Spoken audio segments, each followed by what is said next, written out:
Si Kaloy at Chloe ay naging astronaut at nagpunta sila sa Mars. Habang nililibot nila ang Mars, ay nakakita sila na mag-asawang alien.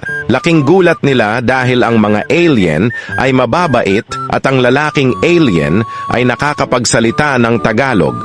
Magkakasama silang nanirahan sa Mars at naging magkakaibigan. Isang araw napagpasyahan nilang mag-crossbreed. Si Chloe ay nakipagtalik sa lalaking alien at si Kaloy naman ay nakipagtalik sa babaeng alien. Habang nagtatalik si Chloe at lalaking alien, ay napansin ni Chloe na ang ari ng lalaking alien ay sinlaki lang ng sigarilyo. "Batang liit ng alaga mo?" Patawang tanong ni Chloe. Sumagot naman ang lalaking alien ng, "Maliit ba? Madali lang palakihin to."